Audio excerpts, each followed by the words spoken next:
ముఖ్యమంత్రి వారి ఆదేశాల మేరకు జిల్లా స్థాయిలో district vision action plan unit అదేవిధంగా కాన్స్టిట్యుయెన్సీ లెవెల్లో విషన్ యాక్షన్ ప్లాన్ యూనిట్స్ అనేది ఏర్పాటు చేయడం జరిగింది. ఈ జిల్లా స్థాయి కాన్స్టిట్యుయెన్సీ స్థాయి విషన్ యాక్షన్ ప్లాన్ యూనిట్స్ ఏం చేస్తాయంటే మనము అనుకున్న స్వర్ణాంధ్ర 2047 సాధించడానికి మనము రూపొందించిన ఆ విషన్ డాక్యుమెంట్ని ఇంప్లిమెంట్ చేయడానికి ఈ విషన్ యాక్షన్ ప్లాన్ యూనిట్స్ అన్నీ కూడా పనిచేస్తాయి. జిల్లా స్థాయి విషన్ యాక్షన్ ప్లాన్ యూనిట్కి గౌరవ ఇన్ఛార్జ్ మంత్రి వారిలో చైర్పర్సన్గా ఉంటారు, గౌరవ ఎంపీ వారిలో డిప్యూటీ చైర్పర్సన్గా ఉంటారు. అదేవిధంగా కాన్స్టిట్యుయెన్సీ లెవెల్లో ఏర్పడిన విషన్ యాక్షన్ ప్లాన్ యూనిట్స్కి గౌరవ శాసన సభ్యులు దానికి చైర్పర్సన్గా ఉంటారు. వారికి కింద జోనల్ కమిషనర్స్ కానీ ఎంపీడీఓస్ కానీ ఆ కాన్స్టిట్యుయెన్సీ యూనిట్కి కన్వీనర్గా ఉండి ఆ యూనిట్ని నిర్వహించడం జరుగుతుంది.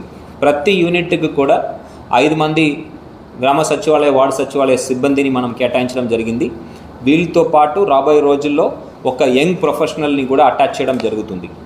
ఈ యూనిట్స్ ద్వారా మన Swarnandhra vision document, district vision అదేవిధంగా కాన్స్టిట్యుయెన్సీ విషన్ని ఇంప్లిమెంట్ చేస్తూ మనము నిర్ణయించుకున్న KPIs కీ పర్ఫార్మెన్స్ ఇండికేటర్స్ దాన్ని అచీవ్ చేయడానికి మనం అందరూ కూడా కృషి చేస్తాము. ఈ కీ పర్ఫార్మెన్స్ ఇండికేటర్స్ వచ్చేటప్పటికి కొన్ని ఎకనామిక్స్ ఇండికేటర్స్ ఉంటాయి, కొన్ని సోషల్ ఇండికేటర్స్ ఉంటాయి. ఉదాహరణకి infant mortality rate is an indicator, maternal mortality rate is an indicator. ఈ విధంగా ఈ ఇండికేటర్ని పెట్టుకొని ఆ ఇండికేటర్స్ని మనం మీట్ అవుతున్నామా లేదా, what is the gold standard, national లెవెల్లో ఏంటి standard, what is the WHO standard, మనము ఎక్కడ ఉన్నాము, దీన్ని ఇంప్రూవ్ చేయడానికి ఎటువంటి చర్యలు తీసుకోవాలనేది మీద చర్చించి దాన్ని ఫీల్డ్లో ఇంప్లిమెంట్ అయ్యే విధంగా చూడాల్సిన బాధ్యత ఈ యూనిట్స్ అన్నీ ఉంటాయి. ఇది ఒక ఉదాహరణకి నేను హెల్త్ సంబంధించి ఇండికేటర్ చెప్పాను. ఈ విధంగా పెర్ క్యాపిటల్ ఇన్కమ్, GSDP ఇలాంటి ఎకనామిక్ ఇండికేటర్స్ మీద కూడా మనము మానిటరింగ్ చేయడం జరుగుతుంది. దీని ద్వారా మనము ఒక విషయాన్ని ట్రాక్ చేస్తూ మనం అనుకున్న డైరెక్షన్లో వెళ్తున్నామా, ఇంప్రూవ్ అవుతున్నామా, డిక్లైన్ అవుతున్నామా అనేది కూడా ఎప్పటికెప్పుడు మానిటర్ చేసి మనము ఒక డెవలప్డ్ సొసైటీగా మారడానికి ప్రయత్నం చేయడం జరుగుతుంది. ఈ స్వర్ణాంధ్ర 2047 మనము సాధించాలంటే పేదరిక నిర్మూలన అనేది దాంట్లో కీలకం. సో పావర్టీ ఎరాడికేషన్లో కేవలం ప్రభుత్వం మాత్రమే కాదు, ప్రభుత్వంతో పాటు ప్రజలు కూడా భాగస్వామ్యం అవ్వాలి అనేది గౌరవ సీఎం గారు ఒక ఉద్దేశం.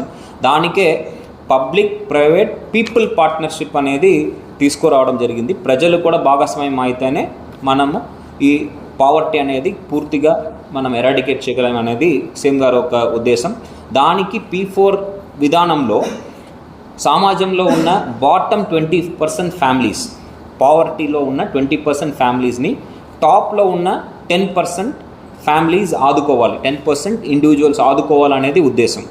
సో టాప్లో ఉన్న హై నెట్వర్క్ ఇండివిజువల్స్, ఇండస్ట్రీస్, అదేవిధంగా other institutions, it can be hospital, it can be a college, it can be other organisations, they should hand hold కింద స్థాయిలో ఉన్న ఈ 20% కుటుంబాలని ఆదుకొని వారిని బయట తీసుకురావాలి, that vicious cycle of poverty నుంచి బయట తీసుకురావాలనేది ఉద్దేశం. దానికోసం ఈ P4 కార్యక్రమాన్ని గౌరవ ముఖ్యమంత్రి వారు తీసుకురావడం జరిగింది. దాంట్లో మన జిల్లాలో దాదాపు 73,452 కుటుంబాలు ఉన్నాయి. ఈ 73,450 ఫ్యామిలీస్ని అందరినీ మనము బంగారు కుటుంబాలని పిలుస్తున్నాము. ఈ బంగారు కుటుంబాలని మార్గదర్శులు ఎవరైతే టాప్ 10% ఉన్నారో ఆ మార్గదర్శులకి అనుసంధానం చేసి రాబోయే ఆగస్ట్ 15th కల్లా ప్రతి ఒక్క కుటుంబాన్ని మనము ఆ మార్గదర్శులతో అనుసంధానం చేయాలనేది ఉద్దేశం.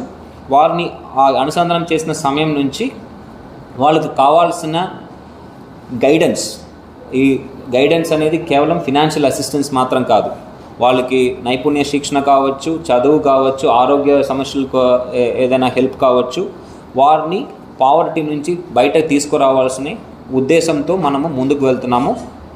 దీనికి సంబంధించి మనము ఒక ఫీడ్బ్యాక్ మీటింగ్ అనేది ఈరోజు ఏర్పాటు చేసుకోవడం జరిగింది. గౌరవ ఇన్ఛార్జ్ మంత్రి వారిలో ఆధ్వర్యంలో రాబోయే వారంలో బిఫోర్ 15th మనము యాక్చువల్ మెయిన్ మీటింగ్ అనేది మనం నిర్వహించుకొని గౌరవ శాసనసభ్యులు అదేవిధంగా ఎంపీ వారు ఇచ్చిన ఆదేశాల మేరకు ఒక యాక్షన్ ప్లాన్ తయారు చేసుకొని జిల్లాలో ఉన్న గుర్తించబడిన ఈ బంగారు కుటుంబాలన్నీ మనము మార్గదర్శుల్ని కూడా గుర్తించుకొని వాళ్ళని మ్యాప్ చేసి ముందుకు తీసుకెళ్తామని సందర్భంగా తెలియజేస్తున్నాను.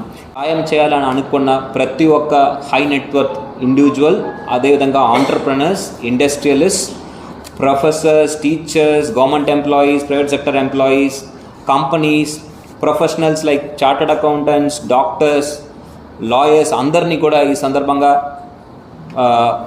ఈ మీడియా ద్వారా ఒక పిలుపు ఇస్తున్నాను. మీరు అందరూ కూడా ముందుకు వచ్చి మీ పరిధిలో ఉన్న విశాఖపట్నం ఉన్న బంగారు కుటుంబాలన్నీ ఆదుకోవాలని ఈ సందర్భంగా మీ ద్వారా వాళ్ళందరినీ కూడా పేరు పేరున కోరుతున్నాను. Given the guidance even in investing their monthly income, that is also a facilitation. లేదు ఆ కుటుంబంలో ఒకరు చదువుకున్నారు, వాళ్ళు మళ్ళీ హైయర్ స్టడీస్కి వాళ్ళు చదవడానికి వాళ్ళకి అవకాశం లేదు, వాళ్ళకి ఫెసిలిటేట్ చేసి హైయర్ స్టడీస్కి గైడ్ చేయడం. ఇప్పుడు ఇంటర్ సెకండ్ ఇయర్ చదువుకున్నారు, ఏ క్యారియర్ చూస్ చేయాలి తెలియదు, సో క్యారియర్ కౌన్సిలింగ్ ఇవ్వడం. చదువుకున్నారు, ఉద్యోగం లేదు, ఏదైనా ఒక శిక్షణ ఇచ్చి ఉద్యోగం కల్పించడం. హెల్త్ ఇష్యూ ఉంది, వాళ్ళు దాన్ని పరిష్కరించలేకపోతున్నారు, ఎవరిని సంప్రదించాలో తెలియట్లేదు, వాళ్ళకి గైడెన్స్ ఇచ్చి మంచి ట్రీట్మెంట్ ఇప్పించడం. సో ఇవంతా కూడా it the form of helping dum.